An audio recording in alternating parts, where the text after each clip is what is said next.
Good morning बच्चों।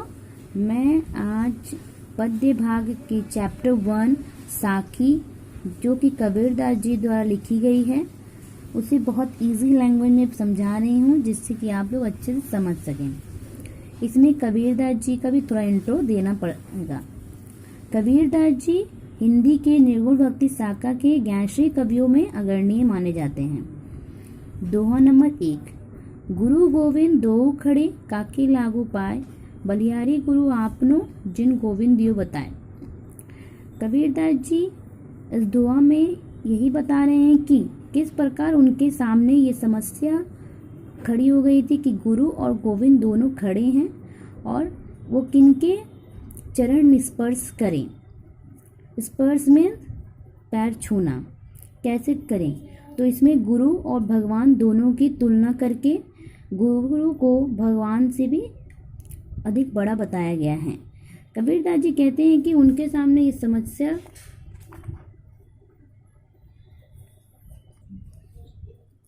कहते हैं कि किनके चरण पहले स्पर्श करूं।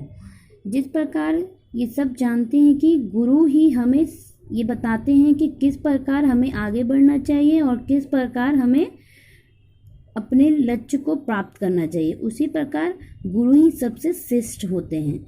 इसी प्रकार कबीरदास जी भी कहते हैं कि हमें सबसे पहले गुरु के चरणों में अपने शीश को झुकाना चाहिए, क्योंकि गुरु ने ही हमें ईश्वर तक पहुंचने का मार्ग बताते हैं और ईश्वर तक पहुंचने का मार्ग भी वही बताते हैं और अपने लक्ष्य को प्राप्त करने का मार्ग भी वही बताते हैं। इसलिए कबीरदास जी यही कहते हैं कि हमें पहले गुरु के ही चरण को स्पर्श छूना चाहिए।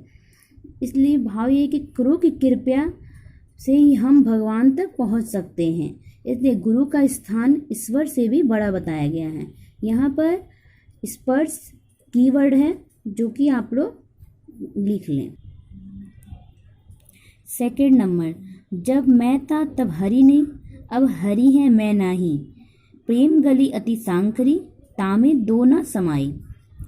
इसमें कबीरदास जी कहते हैं कि जब तक मानव में अहंकार की भावना रहती है तब तक न प्रभु निवास कर सकते हैं और न कोई और हमें और न हम आगे बढ़ सकते हैं।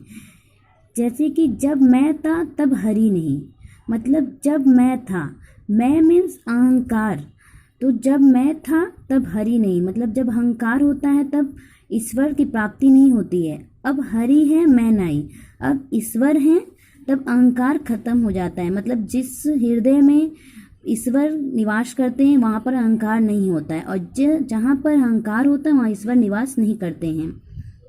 ईश्वर का वास वहीं होता है जहाँ पर अहम नहीं होता है। अहम और भगवान दोनों एक साथ नहीं रह सकते हैं, क्योंकि अहंकार एक ऐसा रास्ता है जहाँ पर जाकर कोई भी मनुष्य अपने लक्ष्य को प्राप्त नहीं कर सकते हैं। इसलिए जहाँ पर अहंकार होता है वहाँ पर ईश्वर वास नहीं करते हैं। प्रेम गली अति सांकरी, तामे दो न समाई। प्रेम गली अति सांकरी, सांकरी मीन्स होता है नैरो, मतलब पतला। तामे दो न समाए, प्रेम का गली जो है बहुत छोटा और पतला होता है, जहाँ पर अहंकार और प्रेम कभी भी, जिसमें अहंकार और भगवान नहीं रह सकते, दोनों नहीं रह सकते हैं। तो इसलिए अहंकारी व्यक्ति कभी भी भगवान को प्राप्त नहीं कर सकता है।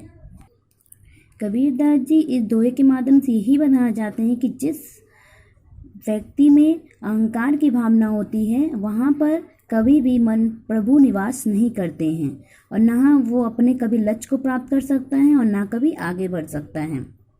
दोहा नंबर 3। काकर पातर जोड़ी के महजीद लही बनाए, ताज चढ़ी मुल्ला बाग दे, क्या बहरा हुआ खुदाए। कबीरदास जी इस दोहे में प्रचलित रूढ़ियों एवं आडंबरों पर गहरी चोट की है।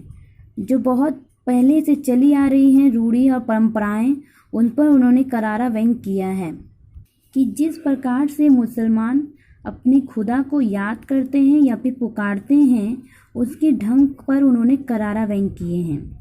वे कहते हैं कि कंकड़ पत्थर जोड़कर मस्जिद का निर्माण तो कर लिया गया है, पर जिस पर चढ़कर मुल्ला बाग देता है अर्थात अजान की आवाज़ देता है। कबीरदास जी कहते हैं कि कंकड़ पत्थर जोड़कर मस्जिद का तो निर्माण कर लिया जाता है, लेकिन उस पर जब चढ़कर मुल्ला अजान की आवाज़ देते हैं तो वह यही कहते हैं कि कंकड़ पत्थर जोड़कर मस्जिद का निर्माण कर लेने से ही, कहने का तात्पर्य यही है कि ईश्वर तो मनुष्य के हृदय में वास करते हैं, तो मस्जिद में जाकर जोर जोर से चिल्लाना आवश्यक नहीं है। उन्हें याद करने के लिए उन्हें अजान की ज़रूरत नहीं है। इसलिए कबीरदास जी प्रश्न पूछते हैं कि क्या खुदा बहरा हो गया है जिनको स्मरण करने के लिए जोर जोर से चिल्लाना आवश्यक है। स्मरण मीन्स याद करना, वही कबीरदास जी यहाँ पर समझा रहे हैं। 4 नंबर, पान पूजे हरि मिले तो मैं पूजू पहाड़, ताते चाकी भली पिस खाए संसार। उपयुक्त साखी में संत कबीरदास जी हिंदुओं की मूर्ति पूजा पर करारा व्यंग करते हुए कहते हैं कि यदि पत्थर पूजने से भगवान मिल जाएं तो मैं किसी छोटे मोटे पत्थर को ही नहीं बल्कि पूरे पहाड़ को ही पूजा नहीं करूं। कि अगर पत्थर पूजने से ही भगवान मिल जाएं तो क्या मैं किसी छोटे मोटे पत्थर को ना पूजकर किसी पहाड़ की पूजा ना करूं जिससे कि हमें भगवान की प्राप्ति हो जाए। लेकिन कबीरदास जी कहते हैं कि पत्थर की बनी उस मूर्ति से तो ये चक्की ही अच्छी है जिससे के द्वारा पीसे गए अनाज से लोगों का पेट भरता है। कि पत्थर को पूजने से तो ये चक्की ही अच्छी है जिससे पीसे हुए अनाज से लोगों का पेट भरता है, उससे भले तो ये चक्की है जिससे पूजा करनी चाहिए। पत्थर पूजने से ही भगवान की प्राप्ति नहीं हो सकती है। इसमें कबीरदास जी यही बताते हैं कि किस प्रकार हिंदू पत्थर पूजने पर विश्वास करते हैं। वो अपने हृदय पर विश्वास नहीं करते हैं। किस प्रकार कि ईश्वर तो हर मनुष्य के हृदय में वास करते हैं, तो मनुष्य को पत्थर पूजने से ही भगवान नहीं मिल जाएंगे। उन्हें अपने हृदय में अच्छे से झांक कर देखेंगे तभी ईश्वर की प्राप्ति हो जाएगी। इसमें इस साखी में कबीरदास जी यही बताना चाह रहे हैं। पद नंबर 5, 7 समंद की मसी करो, लेखनी सब बन राय, सब धरती कागज करो, हरि गुण लिखा न जाए। इसमें भगवान के गुणों का वर्णन किया गया है कि उनका गुण अनंत है, अपार है, जिसका वर्णन कभी नहीं किया जा सकता है।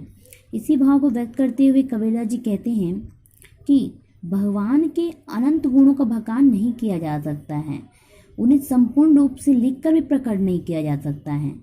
इसके लिए यदि 7 समुद्रों की स्याही बनाई जाए, सारे जंगलों के पेड़ों की कलमें बनाई जाएं, तब समस्त पृथ्वी को कागज के रूप में प्रयोग कर लिए जाएं, तब भी ईश्वर के गुणों का वर्णन नहीं किया जाता। 7 समंद मीन्स समुंदर की मसी करो, क्योंकि ये सब ईश्वर के अनंत गुणों का वर्णन करने के लिए पर्याप्त नहीं है। 7 समंद की मसी करो, 7 समुंदर की मसी मीन्स स्याही मीन्स इंक की करो, मतलब 7 समुद्रों की भी स्याही बनाई जाए, लेखनी सब बन रहा है, सारे जंगलों के पेड़ों की कलमें बनाई जाएं, समस्त पृथ्वी को भी कागज के रूप में प्रयोग कर लिए जाएं, तब भी ईश्वर के गुणों का वर्णन नहीं किया जा सकता। ईश्वर के गुण जो है वो अपार हैं, अनंत हैं, जिसका कभी भी वर्णन नहीं किया जा सकता। इसमें कबीरदास जी यही बताते हैं कि भगवान के गुण अनंत हैं, अपार हैं, जिसका वर्णन हम कुछ बता कर भी नहीं कर सकते हैं कि किस प्रकार उनके गुण 7 समुंदर से भी परे हैं। जंगलों के पेड़ की कलमें से भी उसकी तुलना नहीं की जा सकती, और ना ही पृथ्वी को कागज के रूप में प्रयोग कर की जा सकती है। इसलिए इसमें भगवान जी के गुणों का वर्णन किया गया है, और भगवान किस प्रकार उनके अनंत गुणों का वर्णन करने के लिए भी उनकी तुलना किसी से भी पर्याप्त नहीं की जा सकती है। मैंने यहाँ साकी के ये पांचों दोहों को बता दिया है, जिससे कि आप लोग इसे अच्छे से समझकर लिख सकें। और कैसा लगा ये वीडियो मुझे कमेंट बॉक्स में लिखकर बताएं। और इस चैनल को सब्सक्राइब कर लीजिए, जिससे कि मैं जब भी नेक्स्ट चैप्टर का वीडियो छोड़ूं तो उससे कि आप लोग को मिल सके। और अगर आप लोग को कोई और भी चैप्टर का नोट चाहिए तो आप लोग मुझसे कमेंट्स बॉक्स में पूछ सकते हैं। Thank you.